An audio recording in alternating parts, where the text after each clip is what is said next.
My mother-in-law dotes on my son but wants to act like I don't exist, so now I'm making sure my child grows up in a world where she doesn't exist either. Posted by you/shoes full of water.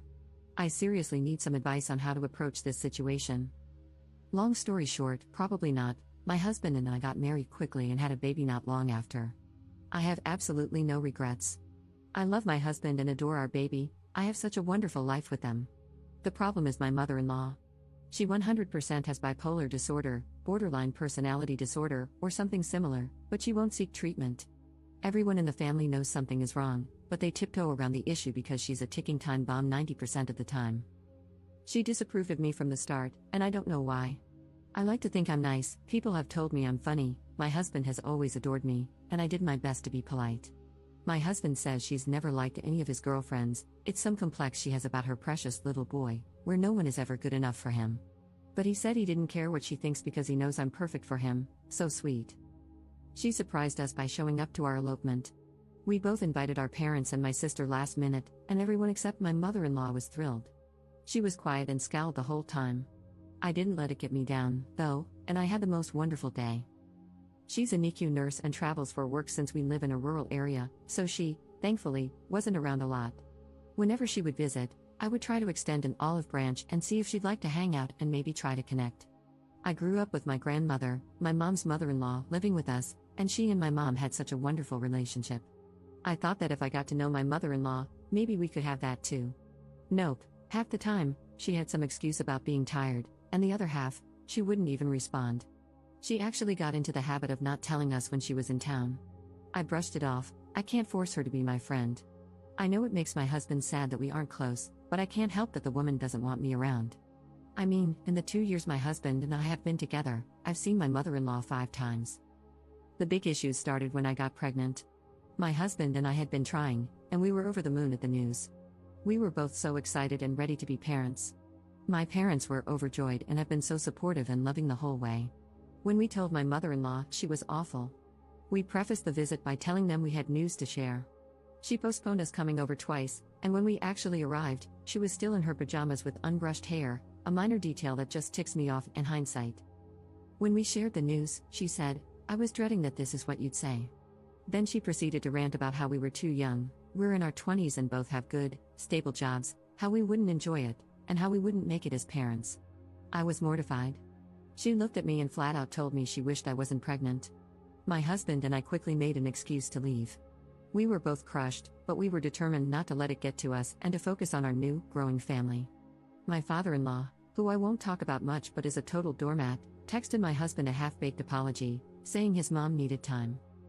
After about a month, she sent me a long-winded text that was less of an apology and more of an excuse. She brushed over her cruel words and said she was simply blindsided by the news and now is so excited to be a grandmother. I didn't respond. The next interaction came on the 4th of July. We told them I was pregnant in April. I was several months along and was so hungry all the time, but the smell of cooking meat would make me so sick, it was awful. Also, I have celiac disease, so I'm used to bringing my own alternatives to people's houses to accommodate my food restriction. My in-laws, my sister-in-law, who lives in Arizona, many hours away from us, and a couple of my sister-in-law's friends were in town for the 4th. My parents invited us to their house, and we happily accepted. My in-laws never reached out about plans. My husband texted them the day before to see what they were doing, and my father-in-law said they were having a barbecue and wanted us to come. My husband asked what food would be served. With my dietary restriction, the only thing I could eat would be a plain hamburger patty, but I was worried it would make me sick during pregnancy. My husband, I didn't ask him to do this. He was just in protective of my pregnant wife mode, asked if there was anything I could eat. My mother-in-law responded by saying she hadn't really thought about me and was more concerned with catering to my sister-in-law's friends. My husband asked if we should bring food for me, and they said no, that the barbecue was supposed to be a special thing and they had some chips I could snack on. Keep in mind, I'm 4 months pregnant at this point, and my choice was a whole meal that my parents made that I could eat or chips. I texted my mother-in-law and politely declined the invitation, telling her that in the future, if she wanted me to attend events centered around food, she should either provide something I could eat or give me some notice so I could bring my own. She lost it. She didn't respond to my message, which my husband agreed was appropriate and polite, but texted my husband nonstop about how cruel and cold I was and how I had ruined her holiday. I texted her, saying that if she was upset with me, she should talk to me, not my husband. Furthermore, I told her she had established the precedent that we weren't friends and that I didn't want to be her friend, but I did want her to be nice to me. I even said that if she wanted a relationship with my child, she needed to behave. Was this blunt? Yes, but I didn't curse or say anything derogatory. I said what she needed to hear because no one else in the family would check her behavior. She never responded, and to this day, I don't recall her ever texting me again. She eventually made a group chat with my husband and me, but she would only talk to him, specifically addressing him in messages. I didn't speak to her for months. She never checked on me during my pregnancy, not even once. She would feign interest by texting my husband about how I was doing, but I found that very performative. If she genuinely cared, she could have texted me once in 9 months. My baby was born big and healthy in December. He's the light of my life. By this time, my mother-in-law and father-in-law had moved to Arizona because the warmer weather agreed with her more. And the distance? It agrees with me. She says she wants to visit, but I don't want her to. What should I do? I feel moments away from losing it but don't want to start a fight for my husband's sake. Edit. I completely forgot about something. We live in a small town, so it's not unheard of to run into literally everyone you know in public. When my in-laws were still living in town, I would see them every so often with my husband.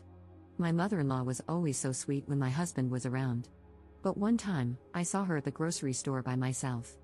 I smiled and waved and started turning my cart to go say hello, and she glared at me and stormed away.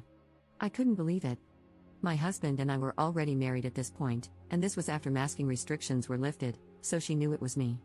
Update 1 month later. Hello all, I want to thank everyone for their love on my last post. It helped ease my mind a bit to know that I'm not totally crazy and that my mother-in-law's behavior isn't okay. After my post, I thought about everything you all said and talked to my husband. Family is very important to him, and he definitely had some pushback on the idea of our son not being allowed to see his family. We went back and forth about it, and I finally told him I was fed up with him not defending me in the face of obvious disrespect. After a long while, I finally think I got through to him, and he agreed to speak to his parents. I'm on the fence about whether I should be a part of the conversation. Here's my thinking: if I'm not there, my mother-in-law has the opportunity to twist my words and worm her way back into my husband's head. When we first got married, my husband often sided with his parents, saying that I didn't do enough to form a relationship with them and that I just need to forgive my mother-in-law and let it all go. It was awful, and I hope it doesn't start up again because it was hard feeling like my husband wasn't on my side. If I am part of the conversation, I worry I will totally lose it on my mother-in-law and nothing productive will happen. Like I mentioned in my last post, I have never spoken a cross word to this woman, even when she told me she wished my son didn't exist. I have bitten my tongue and played nice for years now, and I am so sick of it.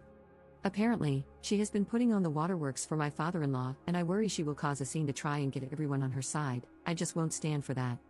I know I can be civil, but it would be the ultimate test of my patience. In better news, though, the FaceTime calls have ceased, and my husband is no longer sending pictures and updates of our son to her. He does send them to his sister, the sister-in-law mentioned in the last post, and I don't mind that. She is a total sweetheart, and I really adore her. I don't know if she shows anything to my mother-in-law. I don't even know how much she sees my mother-in-law, honestly. They had a terrible relationship growing up, with my sister-in-law being the scapegoat for my mother-in-law's abuse and my husband being the golden child. She has also said that my mother-in-law and father-in-law fight so often now that they are almost impossible to be around for any length of time, which also doesn't sit well with me. I grew up with a younger sibling who suffered from severe emotional delays, leading to hours of screaming, crying, and violence every day. I'm sure my mother-in-law and father-in-law's fighting isn't so extreme, but it's important to me that my son not be exposed to loud, aggressive behavior when possible. In slightly worse news, my husband is upset again about our son not being allowed to see my mother-in-law until we, or just my husband, talk to her. He started throwing around concerns about grandparents' rights, which he doesn't fully understand. Grandparents' rights are typically only invoked in custody battles, which my husband and I don't have, as we are married. Also, they don't apply to children under the age of 2. Our son is 6 months old, and require an established relationship. My mother-in-law has seen my son once when he was a newborn. Even if, a strong if, any of them try to take me to court over this, they will lose. My mother-in-law has a history of abuse, alcoholism, and mistreating me. The relationship with the parents is considered in grandparents' rights cases, aside from the fact that my son is an infant who doesn't know this woman and wouldn't care either way if he didn't see her. For now, at least, the only thing he cares about is milk and chewing on things while he's teething. We got into a bit of an argument last night, where he said he had decided that he wouldn't be keeping his son from his parents. I stood firm on what I was comfortable with. My mother-in-law is not allowed to see my son until my husband talks to her, and she is only allowed supervised visits after that. I spoke with my husband over text this morning. He works 5 to 2, and I work 8 to 5, and let him know that I hope he will stick with our original plan of talking to his mom. I also reminded him that we need to be a team on this, like in all things. I reiterated that we are in this situation because of her and her behavior, not because of anything I did. Another issue is that my husband wants his parents to babysit since my mother-in-law is coming to visit sometime in July, and I'm just not comfortable with it. My mother-in-law has a sordid history of not listening to me. I just don't trust leaving my son with her because I have no way of knowing if she will respect what I ask her to do for him. Furthermore, my son has special needs and is teething. Poor thing is just beside himself most days right now. I have only ever seen my mother-in-law a few times in person. I wouldn't leave my son with an unstable alcoholic whom I had only met a handful of times, especially one who disrespects me. I guess I'm just looking for a bit of reassurance that I'm doing the right thing. I hate rocking the boat, so to speak, and I just want to move past all this. I hate conflict. I just want to figure out if she is in or out of our lives and be done with it. Second update 2 hours later. Thank you for all the replies so far, they're fanning the flames of my righteous fury. Though, I will remain civil. Below is a text I sent my husband. I had too much on my mind to wait until after work. I will update in the comments again when he replies. Our son's name has been replaced with baby. Text to my husband, I've been thinking a lot about the situation with your mom. I keep thinking about how I don't want to cause problems, but I realize that I haven't done anything wrong. I haven't done anything to her. I've never been anything but nice to her. The bottom line is that we had an agreement. Your mother is not allowed to act however she wants toward me. She disrespected me and treated me like an incubator for her grandchild, whom she has no relationship with. And she will not have a relationship with him until she begins to behave differently. Your parents will not be babysitting baby yet. When he was born, you didn't feel comfortable with my parents babysitting until we had seen them around baby for a while, and the same will stand true for your parents. We can consider letting them keep baby after they've had time to get to know him and we see how they interact with him. He's more aware than ever now, and especially with his teething, it's not a good idea to leave him in a strange environment with people he doesn't know. Baby isn't allowed to be with anyone we're not both on board with.